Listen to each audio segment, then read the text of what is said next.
Hello and welcome along to the programme. I'm Justin Briley, your host for the next hour and a half here on Premier Christian Radio. This is Unbelievable, the show that gets Christians and non-Christians talking.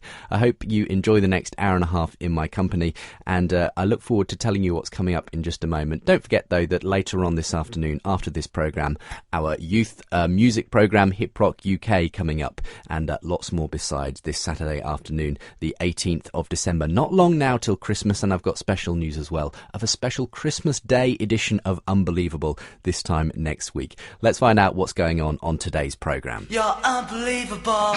And it's my great pleasure to welcome back to the studio today Adnan Rashid, who is part of the Hittin Institute. He's a Muslim speaker and apologist, and today he's in conversation with a guest who's coming on by phone from Australia. Yes, we're an international programme today. Mark Durie is an Australian church leader and author of a book called The Third Choice, Islam, Dhimmitude and Freedom.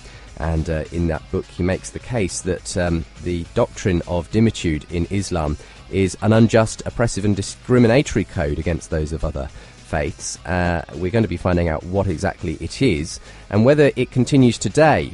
Mark makes the claim that Muslims are seeking to bring it in various ways to Western civilization, but we're going to be sort of hearing his story and his area of research in this. Mark, thank you for joining me on the programme today. It's great to be with you. It's good to have you on. Islam, Dhimmitude and Freedom is the subtitle of your book, The Third Choice. Many people may not have heard of dhimmitude. Could you, in a nutshell, explain what dhimmitude is?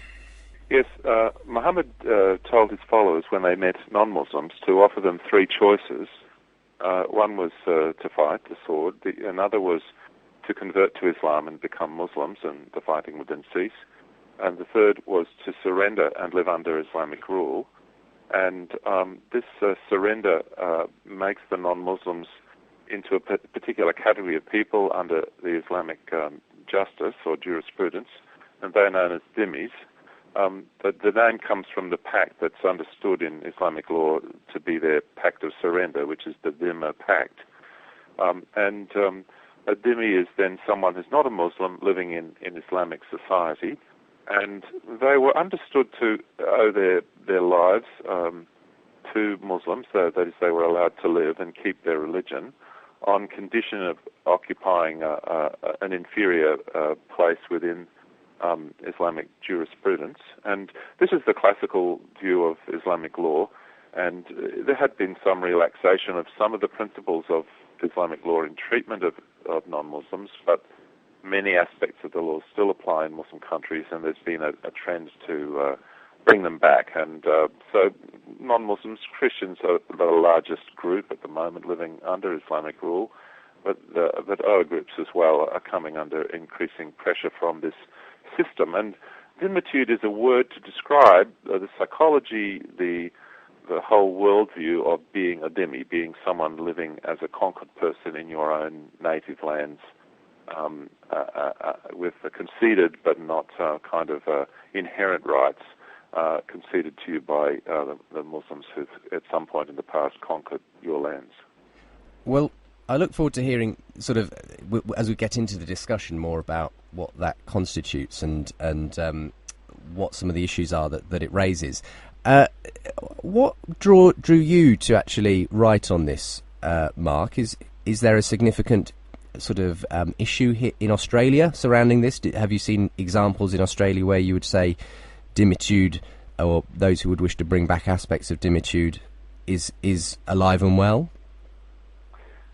In a somewhat mild way. I remember there was a case where a local council had given some land for a multi-religious group of buildings, and the Catholics were building a building and Muslims had a building, and Muslims created a lot of objections to the Catholic plans because the building was taller than theirs, and also they had a cross on the top, which the Muslims were offended by. And that's a classic dhimmi law, that non-Muslims are not allowed to display signal symbols, particularly the cross, in public. So that's an example of a local planning issue that was really in some deep way to do with Islamic law. But my interest in Islam really was first stirred by living in Aceh in Indonesia, doing field work towards a PhD back in the late 70s, early 80s. And At that time, I was interested in Islam itself, and my book is sort of half about Islam and half about what it means to live under Islamic law. But I've met so many Christians from the Middle East and from Pakistan and countries that have lived under Islamic conditions, and that's had sort of weighed heavily upon me to hear their stories and realise the often very difficult situation and circumstances that they find themselves in those countries. Many of the Muslims I engage on this programme, and last week we heard Adnan talking about it, believe that Islam properly run, as it were, properly instituted, is a system whereby people can exist happily together, and that there has been a golden age, if you like, of Islam that needs to be, in some sense, brought back. In your experience, Dhimmitude, does it live up to that in any sense, or do you radically differ from what Adnan will be talking about today? I think I differ completely. I think both the evidence of the Islamic textbooks, that is what the great scholars say the system should look like, and also the historical sources in terms of what the actual lived conditions were of non-Muslims under Islam, and the evidence today, all point to the direction that it's pretty grim to be a non-Muslim living in a Sharia society. You're discriminated against. Your testimony is not valid against the Muslims in court, so you are very vulnerable at law. Women are particularly vulnerable. If you break any of the conditions of the Dhimma system, whether it's witnessing to your faith or displaying publicly a symbol of your faith or not paying the discriminatory taxes that were imposed, then you could make yourself and your community liable for retribution. And the evidence is that the conditions have been pretty grim. Some periods worse than others, but never really a utopia. People sometimes speak of the golden age of Andalusia, for example, but the evidence of Muslim historians was that in the 8th century in Spain or Andalusia at the time, Christians and Jews had to wear discriminatory patches on their clothes. Jews wore patch in the shape of an ape and Christians of a pig to show that they were different. And, at that time there were harems in place that were full of Christian captives that had been taken in warfare against the Christian surrounding nations. So this is not really, equality or freedom. Sharia law mandates inequality and inferiority for non-Muslims. And just finally, how, in what sense, has Dhimmitude, as it were, disappeared, or has it disappeared and is beginning to reappear, which is partly where I think your book is coming from? Yeah, it never really disappeared. I mean, one of the worst aspects of it, the payment of the jizya, discriminatory jizya tax, was largely not in place in the Muslim world, although there are local areas where some Muslims are trying to bring it back. Just explain that a little bit. The jizya tax is something that under the doctrine of Dhimmitude, non-Muslims had to pay essentially a tax above and beyond what the normal citizens would be expected to pay in order to be able to carry on being a non-Muslim. Yeah, historical sources suggest it's several times more than the tax that Muslims paid. It's described by Islamic legal textbooks as a redemption for their blood or their life. That is, they would buy their life back for a year. I'm quoting literally from Islamic commentaries. So the idea was that being conquered, your conqueror could have killed you, but by letting you live, you owe them a debt, and you buy your life back. It's like a city that pays tribute in order not to be attacked. And again, this is described in detail in many commentaries, and so it was a redemption tax. And this is sort of largely, it's not applying now in Muslim countries, although there are radical groups that want it back. But many of the laws of Dhimmitude do apply, and they have been coming back with a vengeance. So, for example, in Egypt today, you can't build a church without presidential approval or repair a church without a governor's approval. And the reason for that is that in Sharia law, dhimmis are not supposed to repair or build places of worship. So this ancient code from the 7th century is controlling and influencing restrictions on worship of Christians in Egypt, and they're incredibly frustrated that they Muslims can repair a mosque or build a mosque very easily, but if they want to repair the toilets in the church, they risk a riot if they don't have the approval of the governor.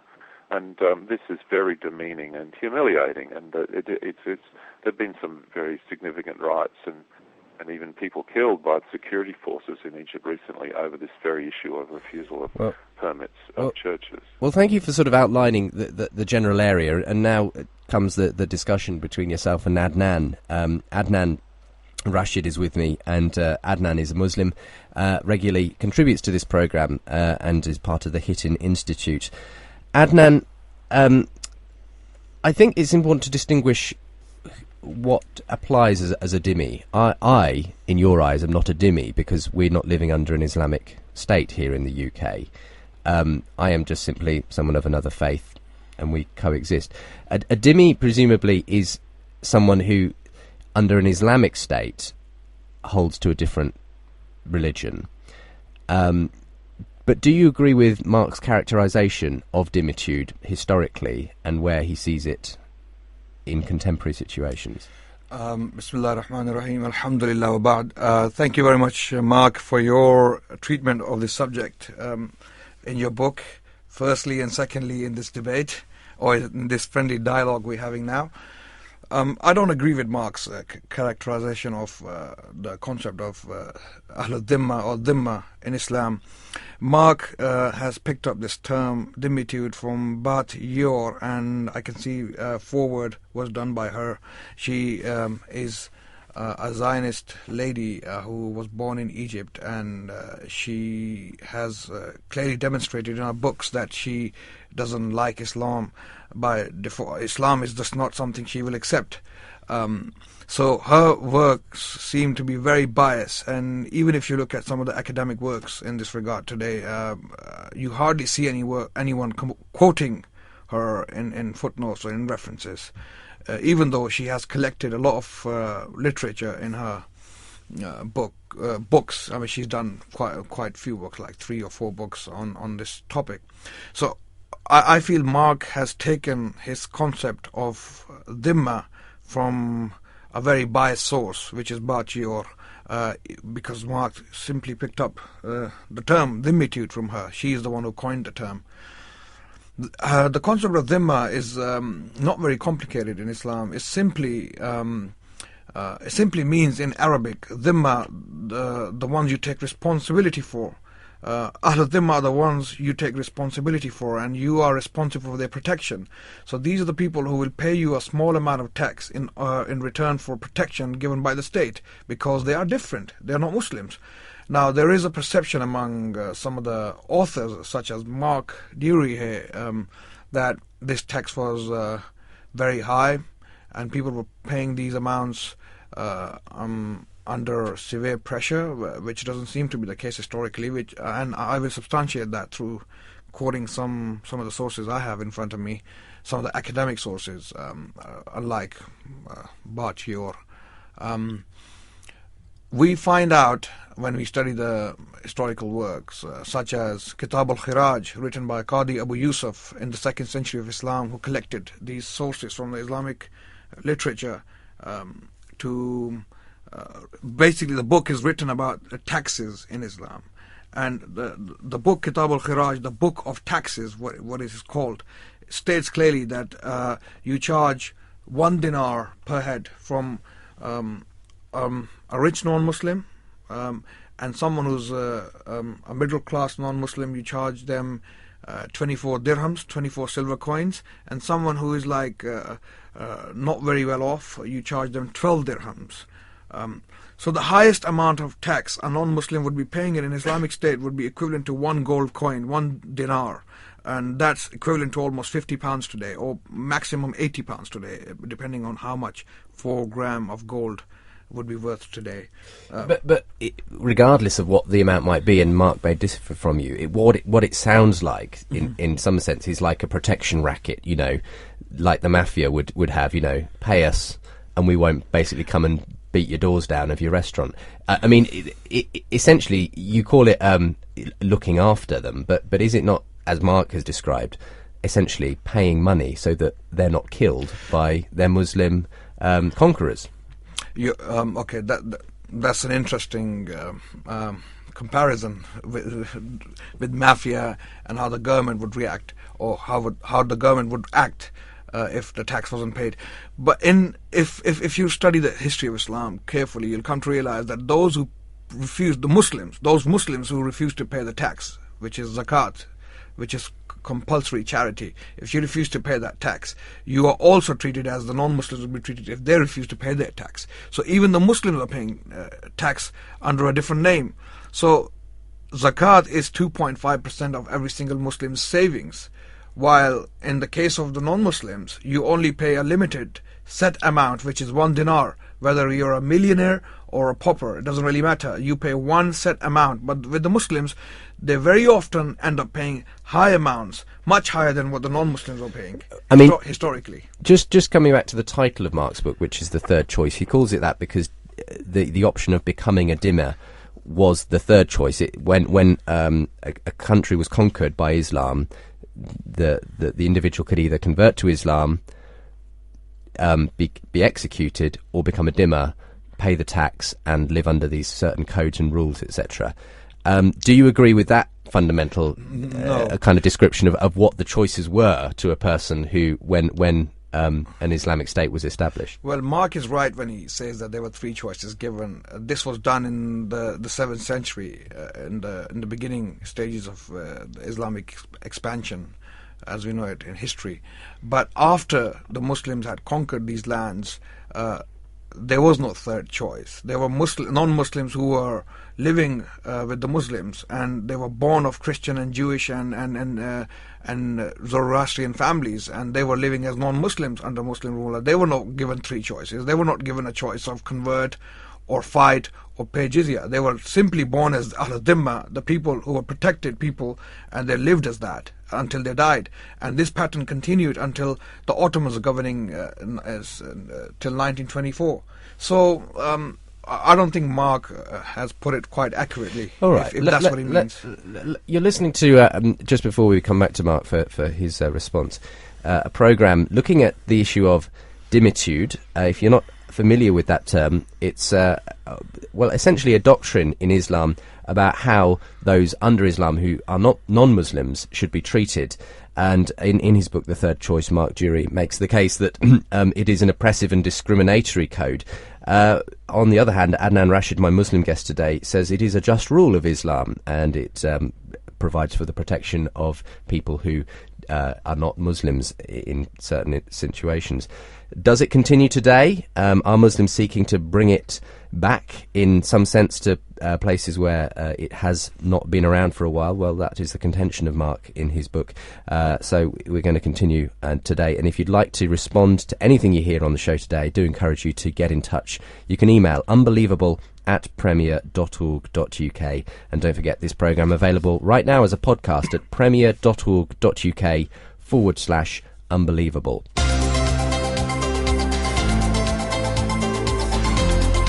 Unbelievable with Justin Brierley. Coming back to you, Mark, what's your response then to Adnan? He says ultimately you've mischaracterised Dhimmitude. It wasn't nearly as expensive, if you like, to pay this jizya tax as you make out. And the idea that they were somehow oppressed is simply overstating the case.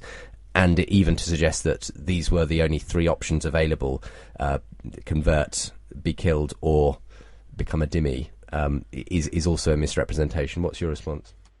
I'm very confident in the accuracy of what I've described. I looked at more than 80 commentaries on the Quran and many other Islamic sources. Most of the sources in my book are, in fact, Islamic authorities.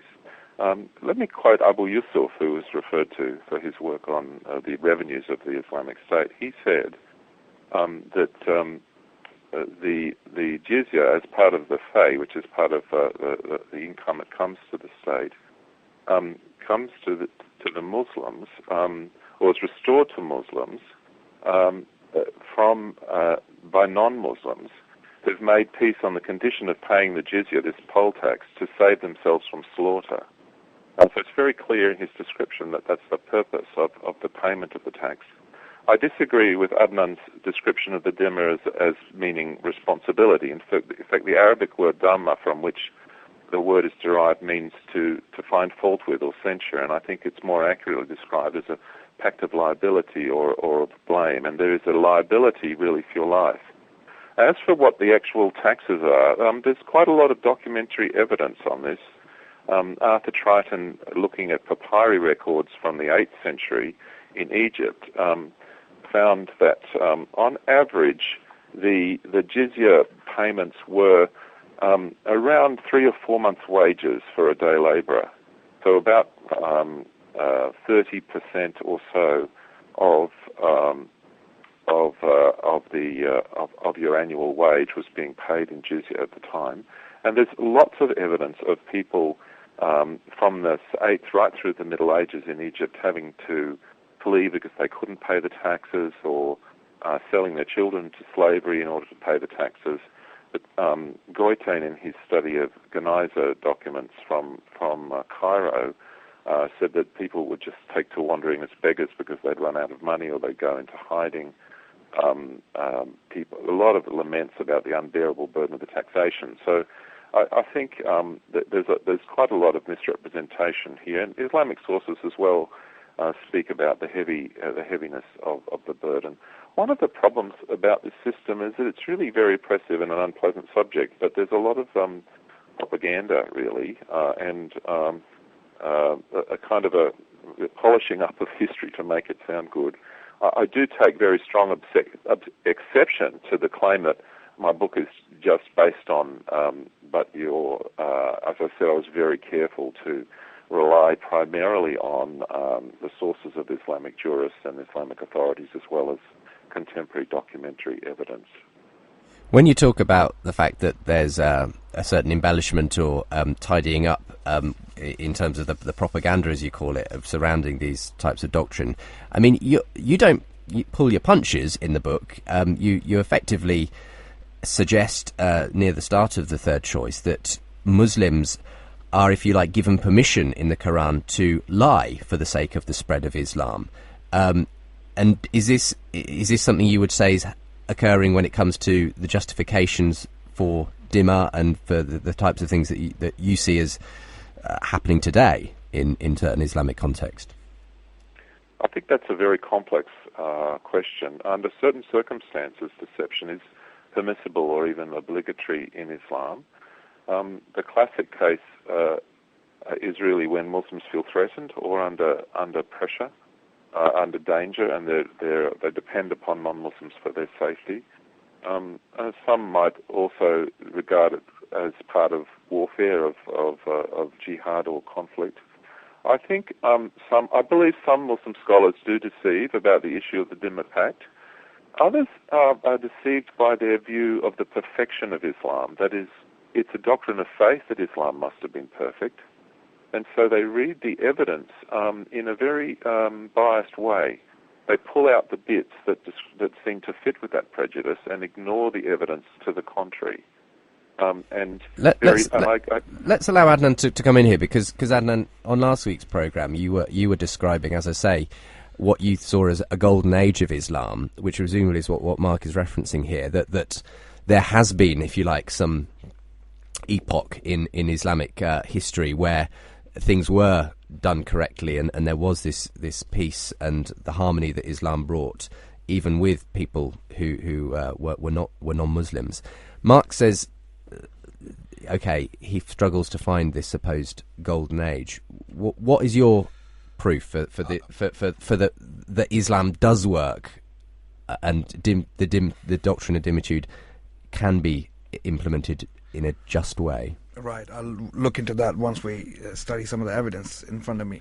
It's quite interesting that Mark has actually accused some of the scholars of deliberately deceiving the masses into believing that dhimmi or dhimmitude, as he puts it, is something attractive. Well, Mark, let me inform you on this point that I've been studying Islam for almost 10 years, and I haven't come across any Muslim scholar who believes in deliberately lying to spread his religion. It's absolutely forbidden. It's absolutely haram in Islam to lie to spread this religion, to propagate the religion of Islam. However, it is allowed in Islam to save your life by lying. If there is a sword on your head and you are about to be killed, then in that case you're allowed to blaspheme, not lie. Sorry, let me rephrase my sentence here again. You're not allowed to lie, but you're allowed to utter blasphemy in order to save your life. If someone is asking you to commit blasphemy to save your life, you are allowed to do that, and it's very clear in the Quran. But nowhere in the Quran it states that you are allowed to lie to propagate your religion. No, we're not allowed to lie about our religion once we are talking about it. Now, coming to the issue of the money, the tax, and as Mark has disputed my claim. Could we come to that in just a moment, because we're just running out of time on this section, and sure. we will hear your response there, Adnan. Adnan Rashid, my Muslim guest today on the programme, in conversation with Mark Durie, who's on the line from Australia. He's a church leader and author of The Third Choice, Islam, Dhimmitude and Freedom. We're finding out what Dhimmitude is and the different interpretations that Mark and Adnan have about it, and how it treats, how it has historically treated, how it maybe currently treats non-Muslims under that doctrine. So do join us again for the next part of the programme, Unbelievable, the show that brings Christians and non-Christians together, with me, your host, Justin Briley, here on Premier Christian Radio.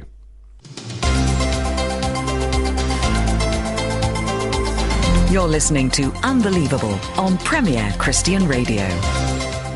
Welcome back to the programme. I'm Justin Briley. We're talking about Islam and Christianity today, particularly looking, though, at Islam and the way under Islamic law non-Muslims are treated. And Mark Durie has written a book on this. He's an Australian church leader, author of The Third Choice. And this book talks about the concept of dhimmitude. And Mark says that it is a system of law that specifically oppresses and discriminates against non-Muslims. It has existed historically, and it continues to exist in various forms. Adnan Rashid is my Muslim guest on the programme today. He disputes that this is the correct way of understanding dhimmitude. But we did kind of just have Adnan there refuting this idea that Islam allows lying in order to advance the religion. He says the only instance he could come across of that is that when someone's life is at stake, there is a permission given to blaspheme in order to save the life of a Muslim. Mark, you obviously read it very differently to that. Yeah, I think that is in the Quran, that principle. But Islam is also based on the life of Muhammad, and there are a number of instances which jurists have used to justify the use of deception. For example, in warfare, Muhammad licensed that in fighting others, and sometimes in resolving disputes. There are a number of circumstances, and philosophers like Al-Ghazali, one of the great Muslim writers, did develop a sort of general theology of lying, which allowed it to be used. If the goal was a good goal, then the means could be put to that end. But I think the actual effect of this is very complex, and I think a lot of it is wishful thinking. There's very selective reading of the sources, so people overlook what they don't want to hear, and they present the best of it really, and ignore the evidence to the contrary. So a lot of it is more kind of trying to is the spin problem rather than the direct deception, although that sometimes is an issue as well. I mean, I don't want us to get too derailed by this issue, because it's not kind of central to what we're talking about today. But obviously, let's agree that you have a different understanding of where this is coming from. Absolutely. Yes, I know what Mark is referring to. Mark is referring to a tradition from the Prophet that war is deception. And this is what the scholars have been commenting on.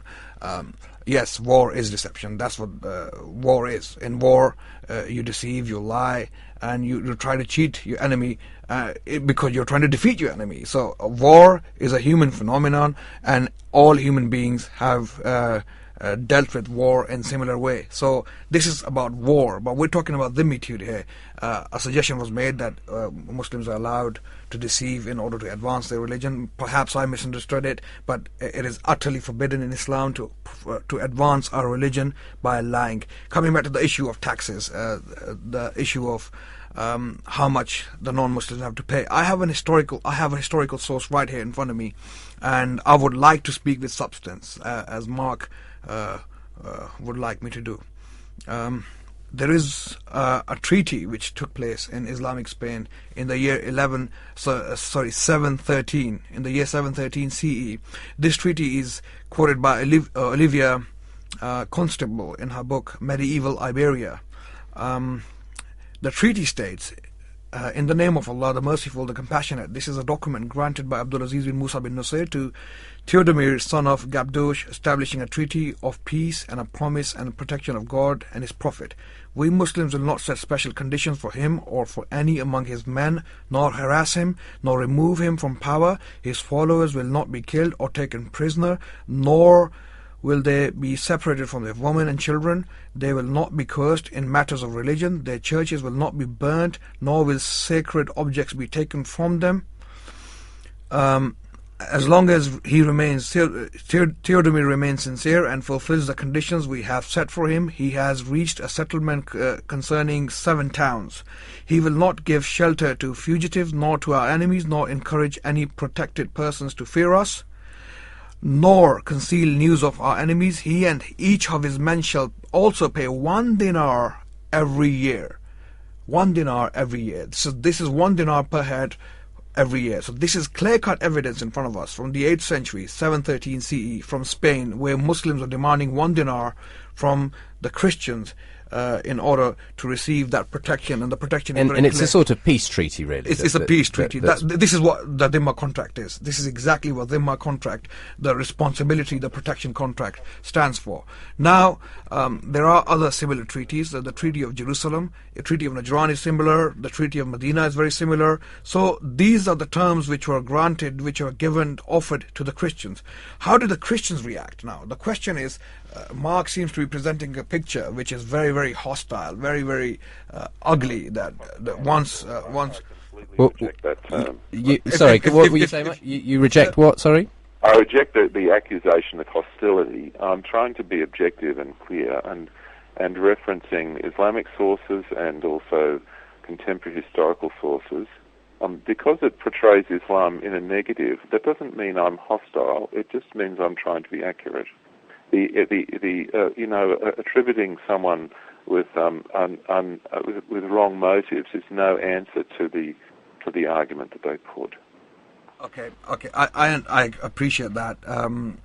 Perhaps I misunderstood what Mark is trying to say. The point remains that as far as you look at the evidence, Adnan, these pacts, these treaties that were drawn up, these Dhimmitude pacts, were effectively peace treaties, and they were not aimed at subjugating another. And if we look at the evidence from the Christians and the Jews, let's see what they had to say themselves.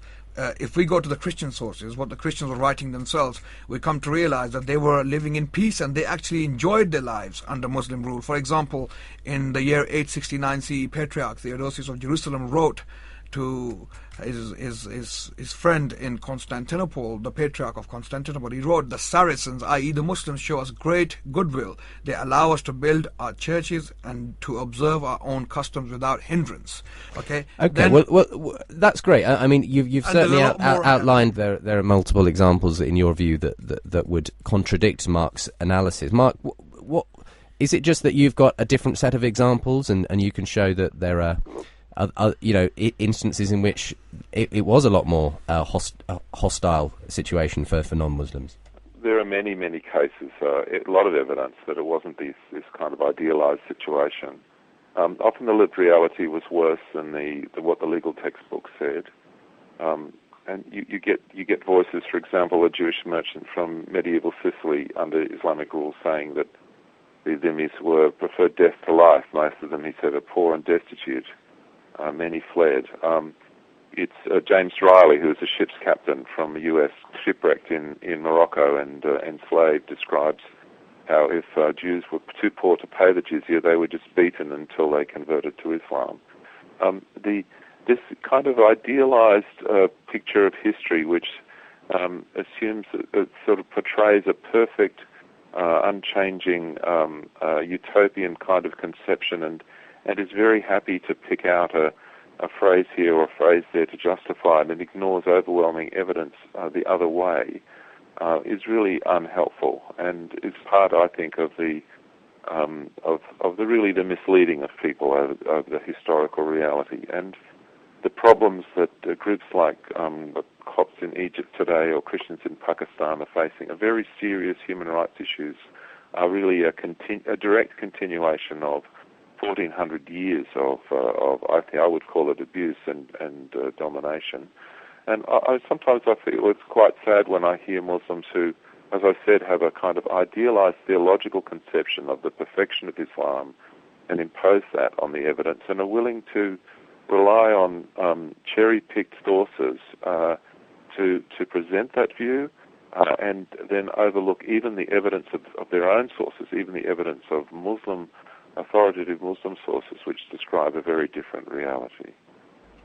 I would say, Mark, it's an interesting claim. Would you like to quote some sources and tell us where we find statements telling us that we must treat the non-Muslims and dhimmis in a way which is not fair, which is not just, or anything like that? I mean, you have made a lot of claims. You have made a lot of interesting claims, where you haven't put out any substance, and you have written a book, so you should be able to bring out something. Let's allow Mark to do that then. Well, I quote from almost 30 tafsir commentaries in my explanation of Surah 929, which is the key verse in the Quran referring to the state. I quote, for example, from Ibn Kathir's commentary, which he says that non-Muslims should be belittled and disgraced and humiliated. I quote from Ibn Rushdi Averroes, who said the Muslim jurists agree that the purpose of fighting the people of the book is either for their conversion to Islam or their payment of the jizya. And I go into quite considerable detail explaining... You also bring up a number of instances of sort of historical accounts of these actual payments, these annual sort of payments, and you describe these sort of very worrying practices whereby it was all very symbolically done, whereby the dhimmi would enter into the presence of the Muslim authority. They would come in on their knees. They would sort of be slapped. There were various aspects to this in order to demean. The foot would be placed on the neck when they actually delivered the tax over. And for you, this is all actually about not just the tax. It's about the actual way that the dhimmis were being made to feel, the if you like, the psychological effect of the dhimmitude. Oh, that's right. Al-Baidawi said that when they pay the tax, they will be struck, and they have to undergo they're struck on the. Even Abbas, said that the dhimmi must be struck on the neck as they pay. I think it's a symbolic blow on the head to show that they're escaping with their head intact through the ritual.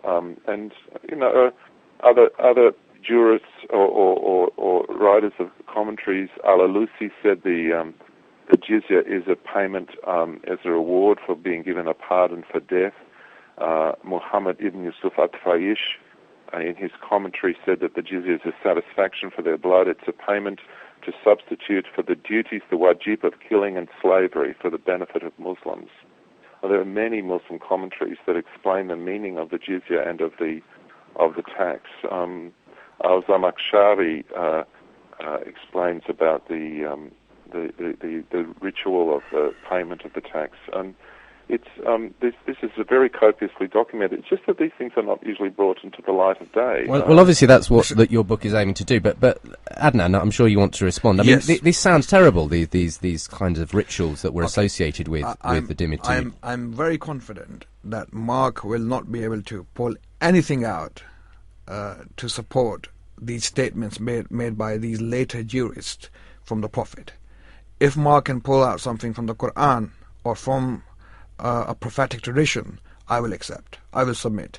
I can very humbly challenge Mark to bring something out from the Prophet where Prophet said to strike the non-Muslims in this way humiliate them in this way or mistreat them in this way. In fact, what the Prophet said in Sahih al-Bukhari, in the book of Jihad, which is the most authentic book after the Quran, the Prophet stated that if anyone who kills a dhimmi, a mu'ahid, someone we have a contract with, such a person will never smell the fragrance of paradise. Okay? Yeah, I And cite that hadith yes. in my book. Yes. I did cite that in my book and explain that the Sure. non-Muslims' lives are protected. If you let me finish, Mark, very quickly. Umar bin Khattab, in the same chapter in the book of Jihad, the second caliph of Islam, on his deathbed, he stated that whoever succeeds me as caliph must not put a burden upon the non-Muslims more than they can bear, must fight for them if he has to protect them, and preserve their rights and fulfill promises with them. So these statements which come from the Prophet and his closest companions are what we follow. This is what Sharia is. Sharia, when we use the word Sharia in a loose sense, we must define what Sharia is in the first place. Sharia comes from the Quran and from the prophetic tradition. What Alusi, or what Zamakhshari, what Baydawi, what Ibn Kathir, Ibn Taymiyyah, and these later jurists were saying, reflecting the thought and the conditioning of their own time, is not what we follow. For example, most of these scholars Mark has mentioned were living very close to the time of the Crusades, okay, and there was a very, very deep hatred to be found among the Muslims for the Christians, and vice versa, because of the wars. I'd be interested in getting your response to that, Mark. I mean, is this kind of isolated cases that don't reflect the actual scriptures of Islam, or do you feel that the way it was implemented does in some sense reflect the spirit of what is taught in the Quran and the Hadiths? I think there is a kernel of truth here. That is, the elaboration of all the laws of the Dhimma and even of the ritual of the payment of the tax did take place over some centuries. So there were many laws and restrictions added over time.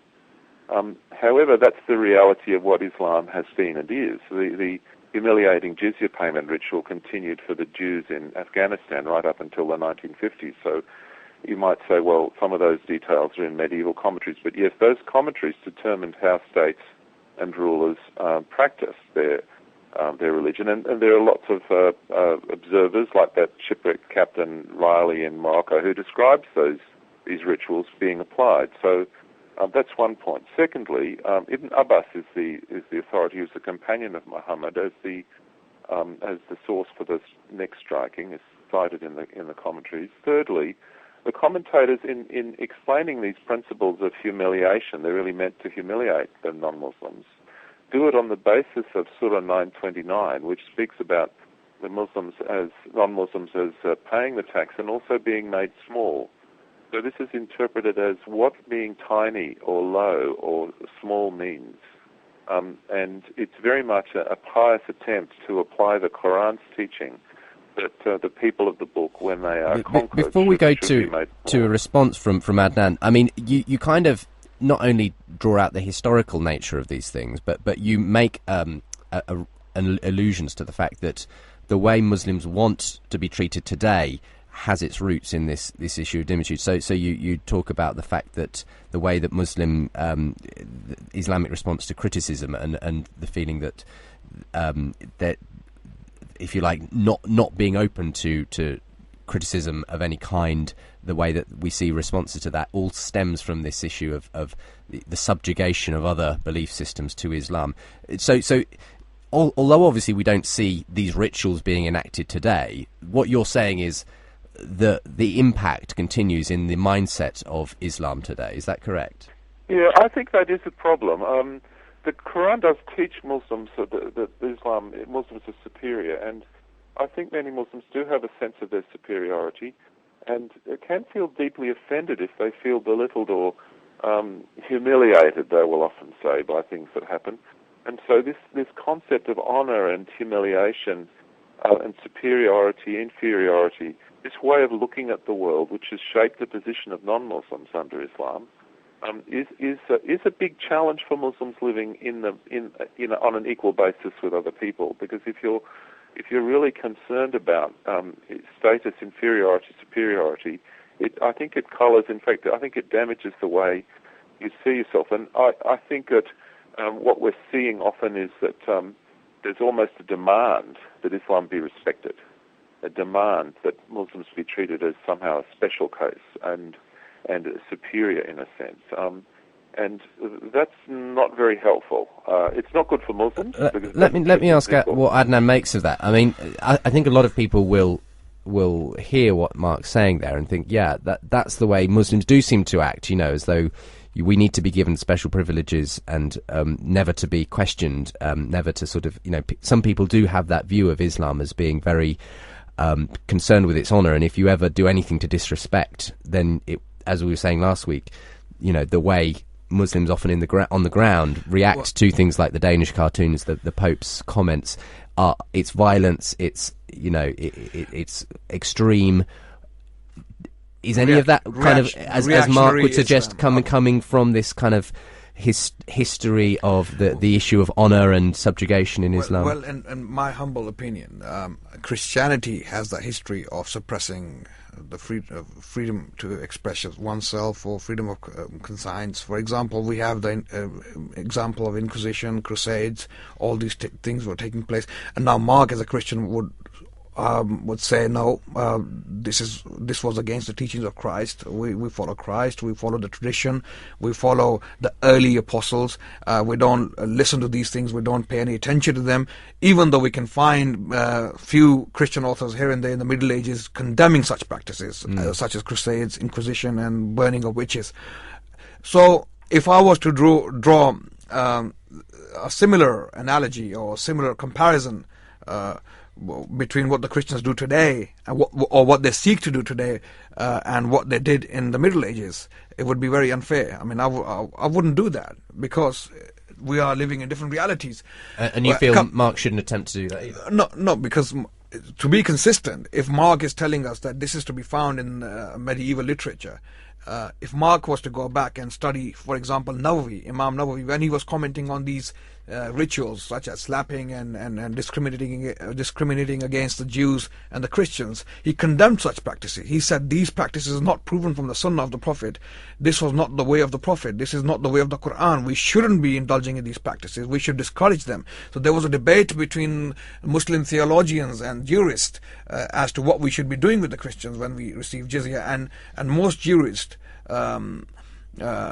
agreed that jizya must be taken, and it must be taken in the way the Prophet ﷺ taught us to take it. So what the medieval authors are writing and expressing their views, obviously reflecting the conditions of their time, such as Crusades and other hostile experiences they had with the Christians of their time, is not reflected in the early teachings of Islam. What then is the cause of the reaction that many Muslims have when they hear their religion in any way criticised or in any way insulted, which to so many people seems so unnecessarily aggressive and violent? Okay, this would be understood if the scholars or commentators or authors like Mark Durie were to sit down and study the concept of love for the Prophet in Islam. We love our Prophet. Not that the Christians don't love their prophets. Of course they do. We love our Prophet in a different way. We love our Prophet too much, and to a fault, almost. I wouldn't say to a fault, but we are. It's one of the tenets of Islam to love your Prophet and to love him more and accord him honor. Exactly, to love him more than your parents. So if for example, any human being, any standard person walking on the street with his girlfriend or with his wife, if his wife or girlfriend was insulted in front of him, he would definitely stand up to defend her. We deem the Prophet much higher in respect than our wives, our mothers, our fathers, our grandparents, all of them. So we have to respect and protect his honor, and the way we do it is to follow the laws of Islam. But that presumably doesn't justify the way that some people No, of course not. respond. Of course not. The mob. Islam doesn't have a mob culture. Islam doesn't promote mob culture. We don't believe in mob violence. But it perhaps explains where the mentality comes from, even if it's sometimes expressed wrongly. If we were to do a comparison between Muslims and Christians of Nigeria, for example, Muslims were burning the effigies of George Bush and Tony Blair or some of the cartoonists, and if we were to go to Nigeria and look at some of the Christians behaving in a similar manner, we can't blame Christianity for that, what they're doing. We have to blame the ignorance they are suffering from. We've just got a couple of minutes for you to respond, Mark, and then we'll enter the final part of our programme. What do you make of that analysis that Adnan's given for where these sorts of issues arise, as far as the Muslim view of the Prophet and the love they have for him? I think you can love someone enormously, but it doesn't mean you're prepared to strike or kill someone for speaking ill of them. That's a different issue. It's not just love. It's another factor, and I think the real motivation or the real reason has to do with the early origins of Islam, and Muhammad himself did condone those who used violence to stand up for his reputation. There's a hadith of a man who killed his slave wife because she was insulting or speaking ill of Muhammad, and Muhammad approved of this. And there are other examples as well. Muhammad was pretty uncompromising about people that made funny songs about him, and so I think the actual and this is reflected, as Adnan said, or sort of indicated in Sharia law, that there's very, very extreme penalties for those that mock Muhammad or mock Islam. And that's very much based on the foundations of Islam. I don't think it's driven by love. It's driven by something else, a deeper thing. The other thing I want to say is that very much about my book, the principles that are laid out there don't derive just from the period of the Crusades. They go back to the 9th and even the 8th century. In Egypt today, as I explained, it's very difficult to build a church or repair a church. Very extreme restrictions on building and repairing places of worship. That goes back to the Pact of Ummah, to the conquest of Palestine, to the early covenants of surrender of the non-Muslims. It's back to the very earliest period of Islam, and it's part of the root. And that's a serious problem, and that's also explains why the issue has been so enduring, why pious Muslims around the world are not rising up and telling the Egyptian government they should let Christians build churches and repair churches. They're not saying the example of Muhammad demands that you should give the Christians these rights. They're actually not doing that, and the reason is that there isn't that basis in the foundations of Islam. We're going to have to take a quick break, and then I will let Adnan respond. I can see you're ready to respond to what Mark has said there. But you're listening to an edition of Unbelievable, looking at the issue of Islam, Dhimmitude and freedom. That's the subtitle of Mark Durie's book, The Third Choice. Mark has been making the case on the programme today that the doctrine of Dhimmitude, the way that non-Muslims are treated under Islamic law, is an oppressive and discriminatory code that endures in many ways today.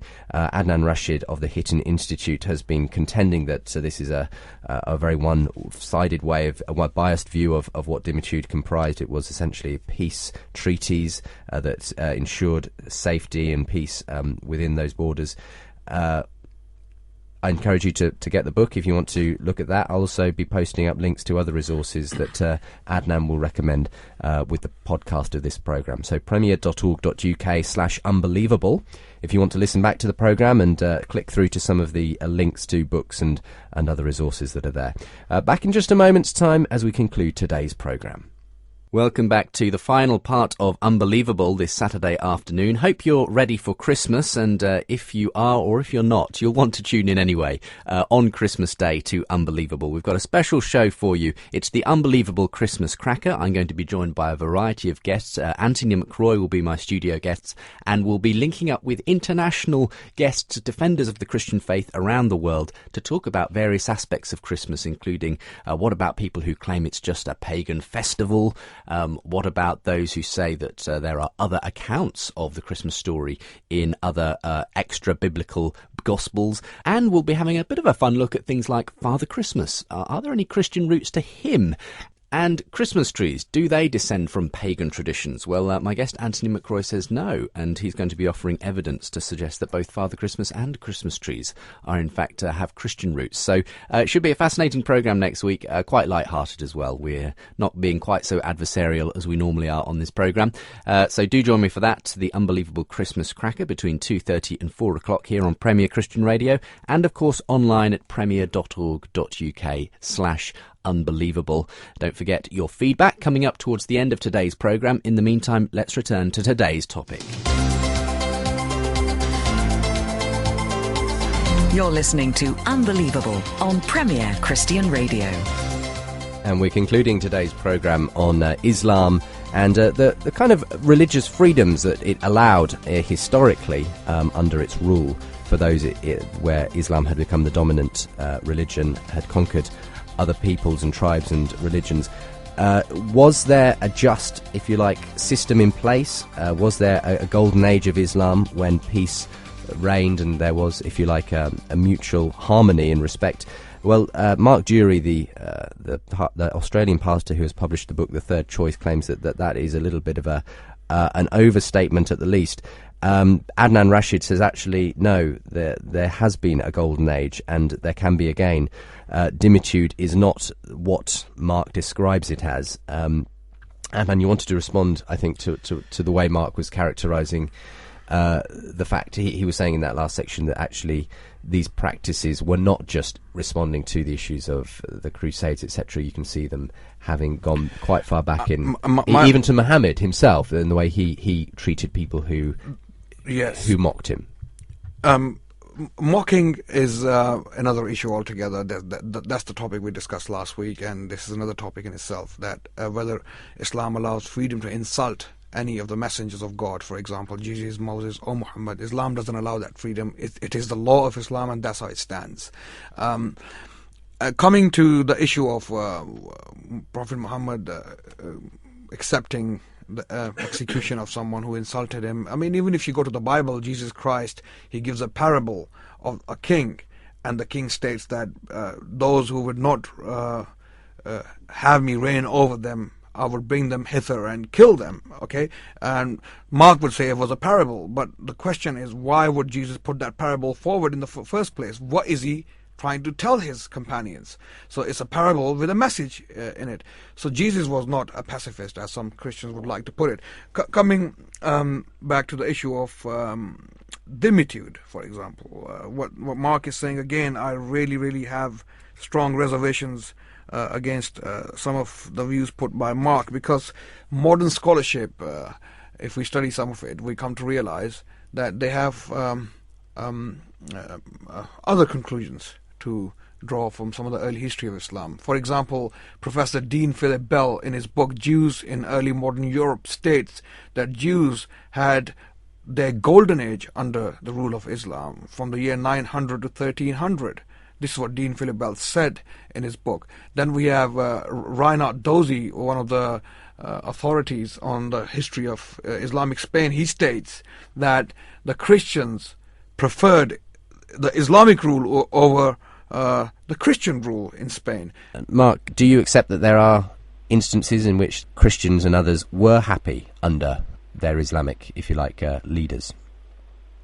I think the conditions did vary over large expanses of time and space, and sometimes they were better than others, and there were times when one religious group may have been better under Muslims than under non-Muslims, or felt better off.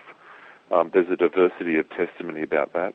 I think there is a weakness in some Western scholarship. There's a desire to kind of praise this golden age idea. I think that's really a mistake. It's a sort of a view of history that's very static, that there's these unrelenting centuries of enjoyment of peaceful and what would make that's people want to present it that way, though? Why would they present it? There's various reasons. It began in the 19th century. There was a political pressure to support the European support for the Ottoman Empire in their battle against the Russians. There was also writers wanting to, secularists or sometimes Jewish writers wanting to kind of hit Christians over the head and use Islam as a kind of way of shaming Christians in the 19th century. It's very complex. I discuss it in my book, but let me give you an example, just to give you that there's a diversity of voices on this issue. Maimonides, one of the greatest Jewish writers from the Middle Ages, who'd grown up in Andalusia in Spain and had to flee persecution there to Egypt. And he wrote this letter to the Jews of Yemen to persecute us severely and devise ways to harm us and to debase us. No nation has ever done more harm to Israel. None has matched it in debasing and humiliating us. None has been able to reduce us as they have. The more we suffer and choose to conciliate them, the more they choose to act belligerently towards us. Now, this is the voice of a very famous Jewish writer from the medieval period, in the middle of those centuries that were described as excellent.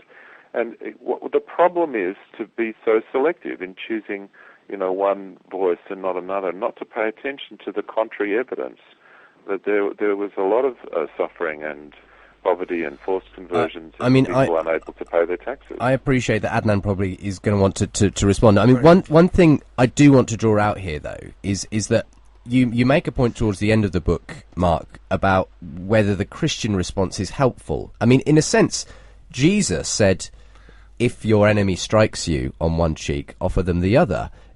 Christianity is premised on this kind of non-retaliatory sort of premise, if you like. But you say that this could be interpreted as simply playing into the hands of those who want to establish Dhimmitude again, that this could be seen as a submissive state and Islam taking its rightful place, if you like, if the Christian response were carried out in that way. It's kind of a bit of a dilemma, isn't it? Because there's an asymmetry of understanding potentially. So someone might be generous, thinking they're being gracious, making concessions, going out of your way to be peaceful and to conciliate. But the other side might receive all this as their due, as a debt owed. So, if a European country gives money to Egypt, or America gives money to Egypt, is that aid or is it tribute? How do you look at these exchanges? And I think that's a big problem for Christians in the West. Sometimes in engaging with Islam, they feel they're really trying hard to be gracious, but is this grace received as grace, or is it received as a debt owed, as evidence of the superiority of Islam? I have to confess, in my dealings with, for instance, down at Hyde Park, when I've been there at the debates that have taken place between Christians and Muslims, some of the Christians who come from Middle Eastern countries and from places where Islam is dominant, actually are frustrated by Western Christians' attitude towards Islam, and they say we need a more muscular Christianity. I mean, we might be coming slightly off topic here, Adnan, but yes. Yeah, that's true. I mean, the example was in the UK where Muslim police said we don't want to wear the crown on our helmets because it's got a tiny cross on it, and the British authorities agreed to that. I mean, I think it's a terrible mistake to take the sign of sovereignty off the helmets of the police, to allow that. Oh yes, it must be very distressing to Muslims to have that on their helmets, so we'll take the British crown off. That's a really bad mistake, and I think it comes across as a sign of weakness, really, of submission. But do you agree? I mean, are these concessions kind of taken by Muslims as kind of somehow their due? Muslims have never been a majority in this country, and they would never take it as a weakness. Rather, they would take it, if it happened, they would take it as a gesture of kindness from the government and a gesture of tolerance on government's behalf, and which is beautiful. I don't think it's a mistake. If the government did it, it's a kind thing to do. It's a right thing to do. It's a thing which would enable the Muslims to think that they are valued and they are welcome in this country. And unfortunately, some of the Christian preachers do come with a message of love and compassion and tolerance. On the other hand, we have some of the Christians campaigning actively in this country against the building of a mosque, and they are Christians. So we feel, as Muslims, we feel threatened. We feel, what if the Christians came to power? or these evangelical Christians, if they came to power, would they allow us to live in peace? Would they allow us to have our mosques? Coming back to the my main issue of Dhimmitude, Mark quoted Maimonides from the Middle Ages, and he quoted one of his letters. What Mark failed to acknowledge was that Maimonides was a product of an Islamic society. Maimonides was born in Islamic Spain, expelled by the Almohads, who were very harsh in the treatment of the non-Muslims, which is an established fact in history. But on the other hand, Maimonides was protected by Saladin and his judge. Maimonides was due to be executed as an apostate because under persecution he embraced Islam. But when he came to Egypt, he went back to Judaism and he was accused of apostasy. But it was one of the judges of Saladin who came to his rescue and rescued him from that persecution. And he stated that this man is not an apostate because he was never a Muslim. What I see in the book possibly is what Mark is doing, is that he's cherry picking. I would ask the listeners to go and read another book on the other to see the other side of the picture, which is titled Preaching of Islam by Thomas Arnold, published in the year 1913, and a fascinating book documenting all the tolerant and beautiful and good things Muslims did to the non-Muslims. Preaching of Islam, Thomas Arnold, 1913.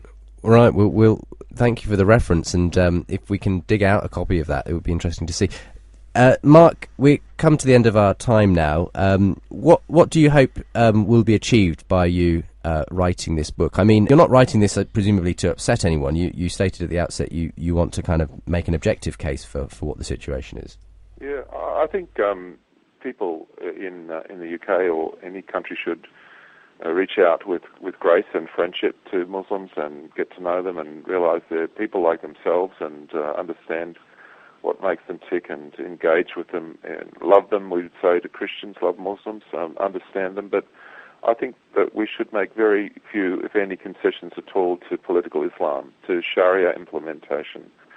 There's a survey a few years back in the UK said that 40% of Muslims in the UK support the Sharia law in some form for the UK. But you see, this discrimination, the treatment of one type of people as a protected people whose rights are given to them by the Muslims and are dependent upon them for their rights, and the privileging of one religious group over another. This is part of Sharia, and it is already kind of creeping its way into our society with restrictions on freedom of speech, asymmetrical limitations on people's rights, and this needs to be guarded against. I don't think it's helpful. I think ultimately it will undermine peace. It's important to understand what the long-term implications of introducing Sharia law are in a society, and I think we should be friends with Muslims, reach out to them, but make absolutely no compromises where it comes to Sharia implementation in Western societies. Well, thank you for contributing to the programme today, and we'll let you get on to your bed because it's quite late already in your part of Australia. Thank you for joining me today, Mark, and if you want to find out more about Mark, I'm posting up links to where you can find out about him with the podcast of this programme. That's premier.org.uk/unbelievable. You can find details of the book there that we've been looking at as well. Adnan, thank you very much for coming in. Thank you so much. It's been great to have you on for the last 2 weeks of the programme, and thank you for engaging with Mark today. Obviously, you disagreed with almost everything he said, but I was sort of expecting that. And I'll post up a link to where people can find out more about you as well. So thank you for listening today. If you have been writing in by email or phoning in with a voicemail message, you may be hearing it in just a moment's time. We're going to hear some of your feedback to the last few weeks of programming here on the show that gets Christians and non-Christians talking. Unbelievable.